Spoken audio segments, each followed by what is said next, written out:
आज का टॉपिक है कॉन्ट्रासेप्शंस क्या होते हैं, कौन कौन सी मेडिसिन्स होती हैं जिनसे प्रेगनेंसी को रोका जाता है। तो सबसे पहले हम पढ़ते हैं कॉन्ट्रासेप्शन। कॉन्ट्रासेप्शन एक मेथड है to avoid the pregnancy, to avoiding, समझो ध्यान से, कॉन्ट्रासेप्शन एक मेथड है to avoidance of pregnancy, pregnancy को रोकने का तरीका है। ओके, कॉन्ट्रासेप्शन के क्या तरीके हैं और इसके क्या फायदे हैं, ये हमको इस चैप्टर में समझना है। तो पहला point, to avoidance of pregnancy, pregnancy को अवॉइड करने का एक तरीका है। Prevent the fertilization to meet ovum, मतलब स्पर्म और ओवम कंबाइन करके जायगोट बनाते हैं। तो हमें एक ऐसा मेथड यूज करना है जिसमें ये दोनों आपस में मिल ही ना पाए, स्पर्म और ओवम का आपस में फर्टिलाइजेशन ही ना हो सके, ऐसा कोई मेथड अगर हम ढूंढ लें तो उसे कॉन्ट्रासेप्शन की कैटेगरी में रखेंगे। इससे क्या होगा, फर्टिलाइजेशन नहीं होगा, जायगोट नहीं बनेगा, बच्चे नहीं बनेंगे। तो उसका मतलब पॉपुलेशन ग्रोथ को रोकने का तरीका है, पॉपुलेशन ग्रोथ को कंट्रोल करने का तरीका है ये, कंट्रोल ऑफ पॉपुलेशन ग्रोथ। तो पॉपुलेशन ग्रोथ को कंट्रोल करने का एक तरीका है। दूसरा, अनवांटेड बर्थ को रोकने का तरीका है, अनवांटेड ग्रोथ को रोकने का तरीका है। अनवांटेड बर्थ, अगर कोई फीमेल या पेरेंट्स ये चाहते हैं कि हमारा ये बच्चा ना हो, तो अनवांटेड बर्थ को रोकने का तरीका कॉन्ट्रासेप्शन कहलाएगा। एक बच्चा मान लो ग्रो कर गया, एक बच्चा आ गया, ठीक है, अब ये 1 ईयर का है, अब दूसरा बच्चा सेकेंड ईयर में ना आए, दूसरा बच्चा सेकेंड ईयर में आ गया, दूसरी ईयर में दूसरा बच्चा पैदा हो गया। अगर बच्चों के बीच में स्पेस रखना है, बच्चों के बीच में गैप रखना है कि बच्चा 1 साल का हो गया तो अगला बच्चा कम से कम 5-6 साल बाद हो, तो उसके लिए जो मेथड हम प्रयोग करते हैं उसे हम कॉन्ट्रासेप्शन की कैटेगरी में रखेंगे। ओके, अब हम बात करते हैं कौन कौन से तरीके से हम यूज कर सकते हैं। तो पहला है बैरियर मेथड। पहला तरीका है हमारे पास बैरियर मेथड। बैरियर मेथड क्या है, किस तरीके से कॉन्ट्रासेप्शन कर सकते हैं बैरियर मेथड के द्वारा। तो हमको स्पर्म को ओवम के साथ जो मीटिंग है, स्पर्म की ओवम के साथ जो क्रॉस करने की पावर है वो रोकनी है, मतलब स्पर्म को ओवम के साथ मिक्स नहीं होने देना है। तो इसे बैरियर मेथड कहेंगे। इसमें हम यूज करते हैं, एक तो जनरली हम यूज कर सकते हैं इधर कंडोम, और दूसरा हम यूज करते हैं IUCD डिवाइस होती है एक, IUCD मेथड। ये क्या है, तो यहाँ एक क्वेश्चन बनता है IUCD पर कि IUCD का फुल फॉर्म लिखो। तो इसका फुल फॉर्म लिखना बहुत पूछा जाता है। इंट्रा यूटेरियो, I मतलब इंट्रा, U मतलब यूटेरियो, ठीक है, कॉन्ट्रासेप्टिव डिवाइस, कॉन्ट्रासेप्टिव डिवाइस। तो IUCD क्या होती है, इन शॉर्ट इधर कॉपर टी, इसको हम कॉपर टी कहते हैं। अब कॉपर टी क्या है, ये कैसे यूज होता है, उस पर ध्यान दो। तो सबसे पहले हम बात करते हैं कॉपर टी क्या है। एक प्लास्टिक की लूप होती है, एक प्लास्टिक की लूप होती है, ये लूप प्लास्टिक की, कॉपर टी की हम बात कर रहे हैं। तो ये इंट्रा यूटेरियो कॉन्ट्रासेप्टिव डिवाइस, मतलब कॉपर टी प्लास्टिक की ट्यूब होती है, और ये है यूटेरस। हमने ये पढ़ा था पीछे कि यूटेरस की वॉल पर जायगोट एम्ब्रो फॉर्म में जायगोट इम्प्लांट होता है। हमने इस जगह पर कॉपर टी लगा दी, तो ये लग गई कॉपर टी। कॉपर टी ने यूटेरस का ऑलमोस्ट स्पेस कवर कर लिया। अब जो एम्ब्रो आएगा इम्प्लांट होने के लिए, वो कह रहा है मुझे यहाँ इम्प्लांट होना है, तो उसके लिए जगह चाहिए, लेकिन कॉपर टी उसे जगह देगा नहीं, इसलिए प्रेगनेंसी मेंटेन नहीं हो पाएगी। तो ये दूसरा तरीका है जिसमें फीमेल के यूटेरस पर अंदर, यूटेरस के अंदर कॉपर टी इम्प्लांट कर देते हैं। क्या कॉपर टी लगाने से सेक्सुअल ट्रांसमिट डिजीज होती हैं, क्या वो कंट्रोल हो सकती है? तो हम कहेंगे नहीं। कॉपर टी का काम सेक्सुअल ट्रांसमिट डिजीज को कंट्रोल करना नहीं होता है। ओके, अब हम पढ़ते हैं इसमें केमिकल मेथड्स। पहला मेथड हो गया बैरियर मेथड, दूसरा मेथड है हमारे पास केमिकल मेथड। समझना ध्यान से, केमिकल मेथड में क्या हम करेंगे। केमिकल मेथड में हमारे पास पहला तरीका है, एक टैबलेट आती है जिसको बोलते हैं oral contraceptives. Oral contraceptives, OCS। OCS का फुल फॉर्म पूछा जाता है यहाँ, तो ओरल कॉन्ट्रासेप्टिव्स बोलते हैं। ये कुछ टैबलेट होती हैं, इनको बर्थ कंट्रोल पिल्स बोलते हैं। ये टैबलेट है, इनको हम बर्थ कंट्रोल पिल्स बोलते हैं। इन टैबलेट के अंदर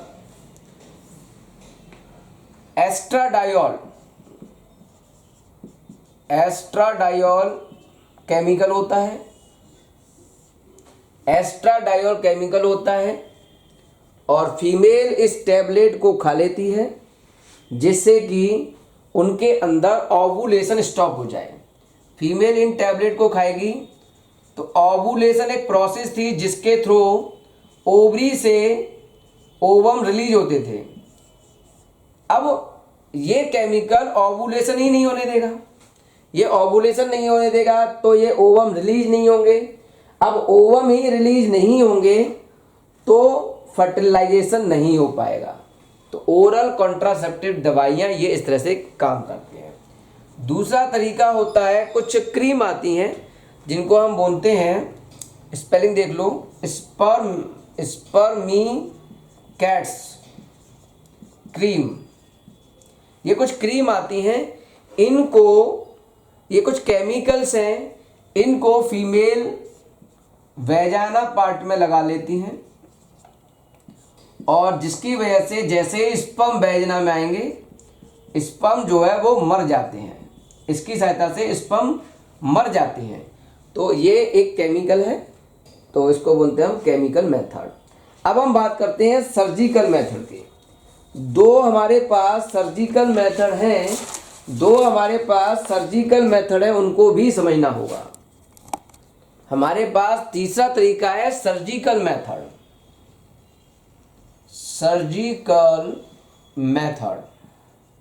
सर्जरी के द्वारा। ये क्या है?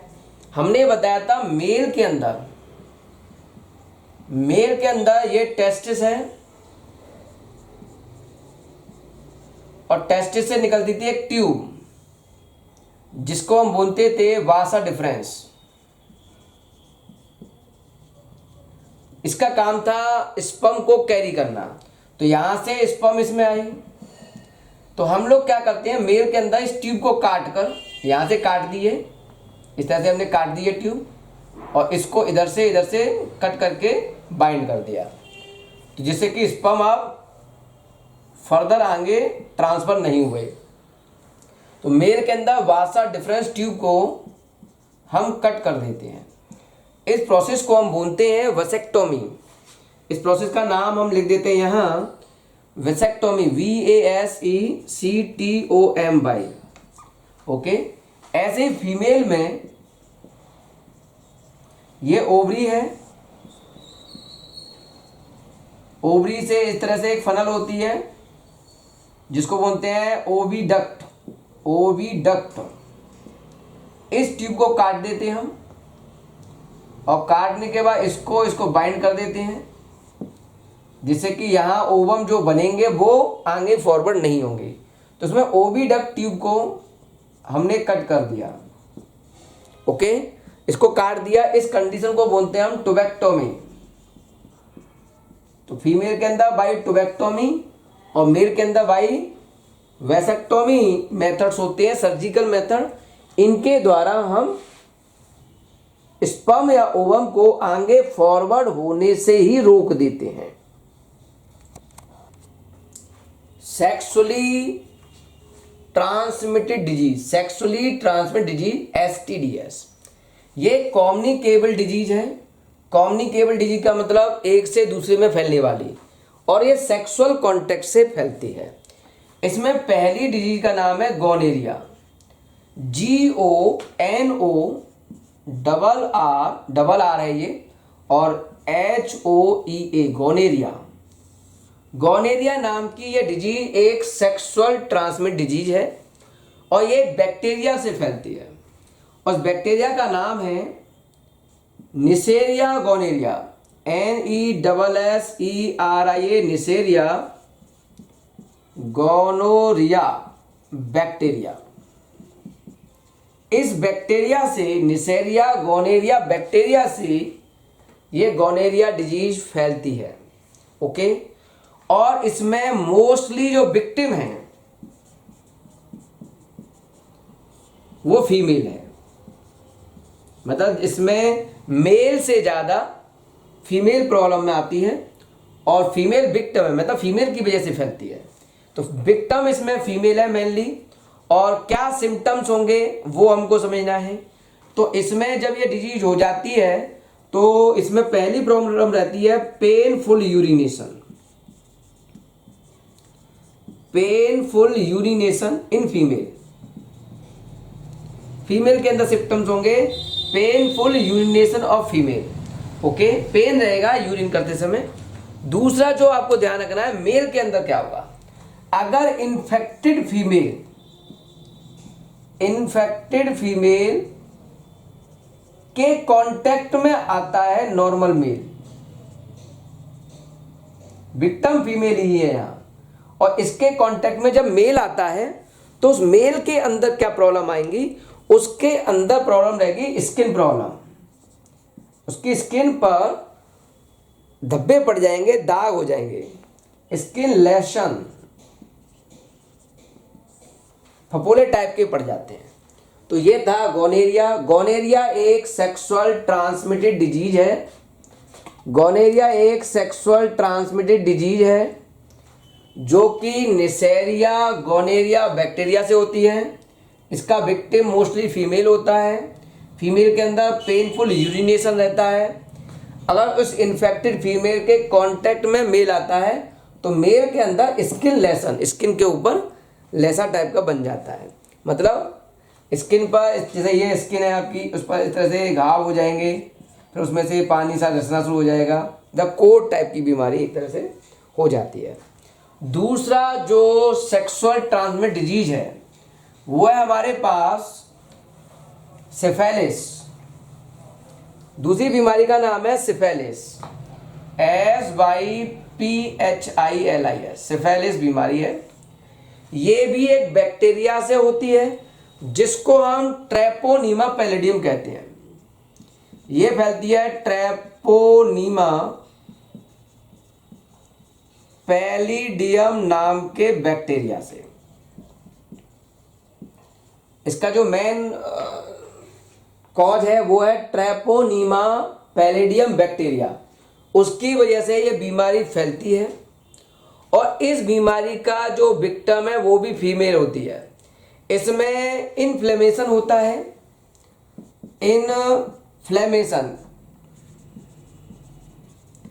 इन्फ्लेमेशन मतलब घाव टाइप का हो जाता है, इन्फ्लेमेशन हो जाता है of the mucous membrane of genital tract.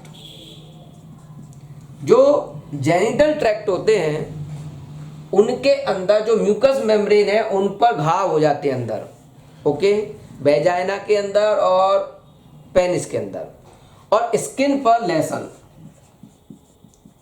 पर लेसन बन जाते हैं। तो ये प्रॉब्लम इसके अंदर क्रिएट होती है, ये ध्यान रखना है आपको। अब हम बात करते हैं जेनिटल हर्पीज। ये एक वायरस डिजीज है, हर्पीज वायरस होता है। हर्पीज वायरस की वजह से ये डिजीज होती है, जिसको बोलते हैं हम genital herpes disease. Herpes virus की वजह से होती है और ये भी एक सेक्सुअल ट्रांसमिट डिजीज है। अगली बीमारी होती है हमारे पास एड्स। तो यहाँ एड्स के बारे में पूछा जाता है हमसे, इसकी फुल फॉर्म, तो इसको हम बोलते हैं acquired, A for acquired, I for immuno, D for deficiency syndrome. Acquired immuno deficiency syndrome, ये बीमारी है हमारे पास एड्स, और ये फैलती है HIV वायरस से। HIV वायरस की वजह से फैलती है। अब यहाँ पूछेगा HIV वायरस की फुल फॉर्म बताओ, तो इसको हम बोलते हैं ह्यूमन इम्यूनिटी वायरस करके। और HIV का जो मेन रोल होता है वो होता है इम्यून सिस्टम को डिस्ट्रॉय करना। ये इम्यून सिस्टम को डिस्ट्रॉयड कर देता है। हमारे अंदर जो इम्यून सिस्टम है उसको ये वीक कर देता है और फिर बीमारी हमें हो जाती है। तो इस तरह से ये कुछ सेक्सुअल ट्रांसमिट डिजीज हमने बता दी। अब इसके बाद हम कुछ क्वेश्चन सीखेंगे, उनका क्या मीनिंग है वो समझेंगे। What are the gametes, what is their genetic constitution, what would be the ratio of chromosome number between egg and zygote. सबसे पहले समझना है गैमेट्स क्या है। गैमेट सेक्स सेल होती हैं, जर्म सेल होती हैं सेक्सुअल रिप्रोडक्शन के टाइम में। गैमेट के दो टाइप है, मेल गैमेट और फीमेल गैमेट। मेल गैमेट बोलते हैं स्पर्म को और फीमेल गैमेट बोलते हैं ओवम या एग सेल को, ओके। मेल गैमेट स्पर्म और फीमेल गैमेट ओवम और एग सेल गैमेट की कैटेगरी में आते हैं, ओके। स्पर्म की जो कंडीशन है वो स्मॉल एन लिखते हैं, मतलब ये एक हैप्लॉइड सेल है, और ओवम के अंदर भी स्मॉल एन लिखते हैं, मतलब ये भी एक हैप्लॉइड सेल है। मैं बताऊंगा अभी हैप्लॉइड का क्या मतलब है। अब स्पर्म और ओवम आपस में कंबाइंड होते हैं, फ्यूज होते हैं, तो बनता है जाइगोट। 2n कंडीशन होती है ये डिप्लॉइड, और फिर इसमें डिवीजन होता है तो फिर एम्ब्रो बन जाता है और फाइनली एम्ब्रो से बच्चा बनता है। तो अगर कोई पूछता है एग सेल और जाइगोट का क्रोमोसोम का रेशियो, तो एग सेल और जाइगोट का क्रोमोसोम, इसकी कंडीशन n है और उसकी कंडीशन 2n है, तो रेशियो होगा 1/2। तो ये तो हो गया मेल और फीमेल गैमेट का क्या अरेंजमेंट है। अब हम बात करते हैं इसके अंदर क्रोमोसोम्स का क्या अरेंजमेंट है। ये क्रोमोसोम्स क्या होता है इसके बारे में हम समझते हैं, पूरी प्रोसेस क्या है, थोड़ा आइडिया लेते हैं इस बात का। तो देखो, इस तरह से समझो कि एक मेल और ये फीमेल, मेल के अंदर टोटल 46 क्रोमोसोम होते हैं, जिसमें 44 क्रोमोसोम ऑटोसोम कहलाते हैं, और उसमें X और Y दो सेक्स क्रोमोसोम होते हैं। इन सेक्स क्रोमोसोम को हम एलोसोम कहते हैं। ऐसे ही फीमेल में भी 46 क्रोमोसोम होते हैं, जिसमें 44 क्रोमोसोम एटोसोम होते हैं, इनको बोलते हैं हम ऑटोसोम, और इसमें 2 होते हैं सेक्स क्रोमोसोम XX, ये हो गए आपके एलोसोम, सेक्स क्रोमोसोम। ओके, इन क्रोमोसोम के अंदर अगर हम बात करें डिवीजन की, अच्छी तरह समझना, पहले मैं क्रोमोसोम की भाषा समझा रहा हूं, फिर DNA की भाषा समझाऊंगा। यहां से मियोसिस डिवीजन है, एक तरह का सेल डिवीजन का नाम है। सेल डिवीजन की सहायता से मेल के अंदर 2 गैमेट बनते हैं। पहले गैमेट में इसमें से आधे कर दो 22 और इसमें आधे हो गए 22, एक एक्स क्रोमोसोम इधर आ गया और वाई क्रोमोसोम ये आ गया, तो ये बन गए 2 मेल गैमेट। मेल गैमेट दोनों का कंपोजिशन देखो अलग अलग है, एक में एक्स है दूसरे में वाई है, तो ये मेल गैमेट कहलाएगा। ऐसे फीमेल में डिवीजन हुआ, सेल डिवीजन, इसमें भी 2 गैमेट बने जिनको हम ओवम कहेंगे, 22 इधर 22 इधर, और एक्स एक्स है तो एक एक्स इधर चला जाएगा, एक एक्स इधर चला जाएगा। दोनों गैमेट का जो ओवम है, फीमेल गैमेट है, उनमें दोनों का कंपोजिशन सेम है, और स्पर्म में, मेल गैमेट में दोनों का कंपोजिशन डिफरेंट होता है। ओके, अब ये कहलाएगा जेनेटिक कंस्टिट्यूट। तो मेल का गैमेट का जो जेनेटिक कंस्टिट्यूट है वो 22 + X और 22 + Y है, जबकि फीमेल का जो मेल गैमेट है, फीमेल का जो गैमेट है उसके अंदर 22 + X क्रोमोसोम होते हैं। अब इनका आपस में क्रॉस की हम बात करें तो वो क्या होगा, तो देखो मेल के 2 गैमेट हो गए और फीमेल के 2 गैमेट हो गए, तो हम एक चेकर बोर्ड से समझाते हैं। ये एक चेकर बोर्ड समझो, ये इस तरह से एक चेकर बोर्ड बना दिया हमने, और इस तरह से मैंने यहां लिखे मेल पार्ट, या यहां लिख दो आप फीमेल पार्ट, चलो 22 + X 22 + X, और इधर लिख दो मेल पार्ट 22 + X 22 + Y। इसका क्रॉस इसके साथ कराओगे तो 22 और 22 हो जाएंगे 44, और ये हो जाएगा XX, मतलब फीमेल।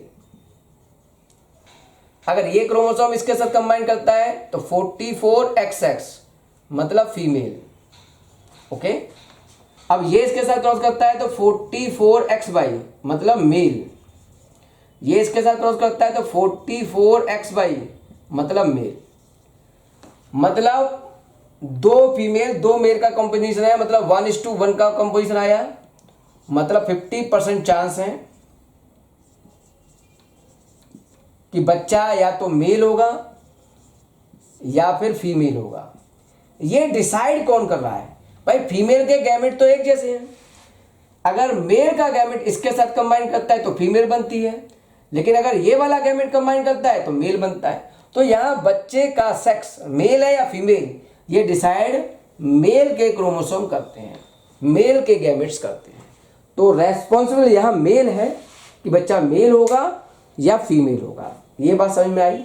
अब बात करते हैं थोड़ा सा क्रोमोसोम और डीएनए के टर्म में। क्रोमोसोम और डीएनए के टर्म में हम इसको थोड़ा समझने की कोशिश करते हैं। तो देखो इस तरह से हमारे पास क्रोमोसोम होता है, ये आपका पार्ट, इसका एक अरेंजमेंट ये है, इसको ऐसे मान लो एक आर्म्स, इनको आर्म्स बोलते हैं, एक आर्म्स इधर एक आर्म इधर, ये हो गई आर्म्स। इन आर्म्स को आपस में जोड़ने के लिए बीच में होता है सेंट्रोमियर, इसको सेंट्रोमियर कहते हैं। ये पूरा स्ट्रक्चर है क्रोमोसोम का। ओके, इस तरह का क्रोमोसोम होता है, और इस क्रोमोसोम के ऊपर, जैसे ये क्रोमोसोम है आपका, इसके ऊपर पाया जाता है डीएनए। क्या होता है? Double helical DNA. तो इसके ऊपर होते हैं डीएनए, और डीएनए के ऊपर, क्रोमोसोम के ऊपर डीएनए, और जैसे ये डीएनए है, डीएनए के ऊपर जीन्स, और ये हो गई जीन्स। मतलब क्रोमोसोम के ऊपर होते हैं डीएनए, मतलब क्रोमोसोम बना होता है डीएनए से, और डीएनए के ऊपर होते हैं जीन्स। इस तरह से चलता है। और ये पूरा अरेंजमेंट, सबसे छोटा यूनिट हुआ, आप सबसे छोटी यूनिट मानोगे जीन्स, जीन्स मिलेंगी तो बनेगा डीएनए, डीएनए जुड़ेंगे तो बनेगा क्रोमोसोम, और क्रोमोसोम पाया जाता है गैमेट के अंदर। दो तरह के 44 क्रोमोसोम ऑटोसोम बताए थे, और 2 chromosome x Y in male और एक्स एक्स इन फीमेल। तो ये होते हैं क्रोमोसोम, और क्रोमोसोम पाए जाते हैं गैमेट के अंदर।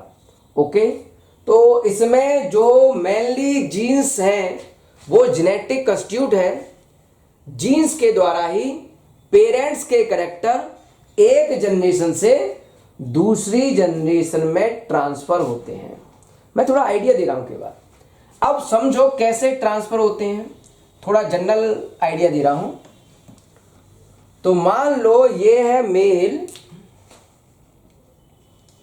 और ये है फीमेल। ओके, ये मेल का डीएनए है और ये हमने मान लिया फीमेल का डीएनए। एक को हम मेल का डीएनए बोल देते हैं और दूसरे को हम बोल देते हैं फीमेल डीएनए। फीमेल डीएनए की बात कर रहे हैं हम, चलो लिख देता हूं ऐसे ही। ये हो गया आपका फीमेल डीएनए। ओके, ये बात समझ में आई।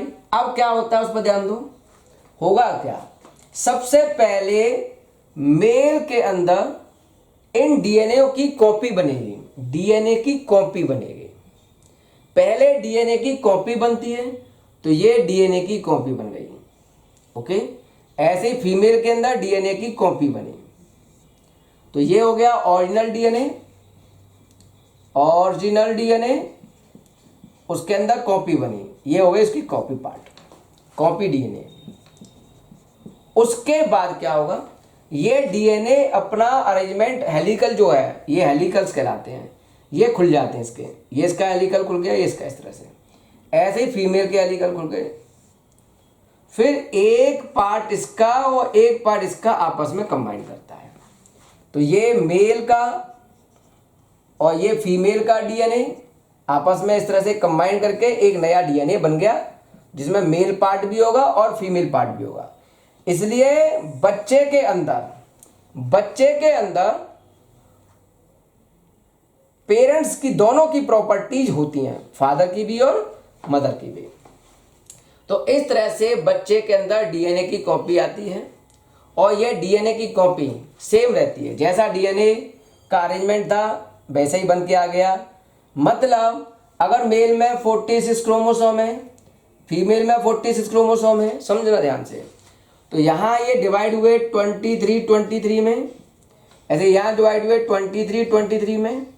अब ये 23 वाला अरेंजमेंट और ये 23 वाला अरेंजमेंट फिर दोबारा से कंबाइंड होगा, तो फिर दोबारा से बच्चे में बन जाएंगे 46 क्रोमोसोम।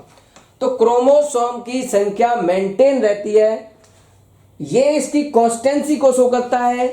जब तक क्रोमोसोम 46 रहेंगे ऑर्गेनिज्म में, तब तक वो ऑर्गेनिज्म ह्यूमन की कैटेगरी में आएगा। तो यहाँ क्रोमोसोम की कॉन्स्टेंसी ह्यूमन के लिए स्टेबिलिटी है। मतलब अगर ये क्रोमोसोम 46 से 49 हो गए या घट गए 40 हो गए, तो वो ह्यूमन नहीं कहलाएगा, फिर वो कुछ और एनिमल में कन्वर्ट हो जाएगा। तो ये डिसीजन किसने लिया, डीएनए। यहाँ डीएनए जो होता है वो आपस में क्रॉस करता है, इसको हम बोलते हैं क्रॉसिंग ओवर। तो क्रॉसिंग ओवर की वजह से, आपस में फ्यूज करने की वजह से, डीएनए कॉपी की वजह से कुछ वेरिएशंस आ जाएंगे बच्चों में। जैसे इसके 2 बच्चे बने, एक बच्चा इसके और इसके मिलने से बन गया और एक बच्चा इसके और इसके मिलने से बन गया। तो इन पर जो जीन्स हैं, देखो एक जीन्स ऐसा है, एक जीन ऐसा है, ठीक है। इसमें क्या हुआ, समझो ध्यान से। इसमें क्या हुआ, ये जीन्स यहां था और दूसरा जीन यहां था, वो यहां आ गया मान लो। तो जीन्स की पोजीशन चेंज होने की वजह से, दो जो बच्चे होते हैं, एक ही पेरेंट्स के एक से ज्यादा बच्चे जो होते हैं, उनमें वेरिएशन आ जाता है। क्या जाता है, वेरिएशन।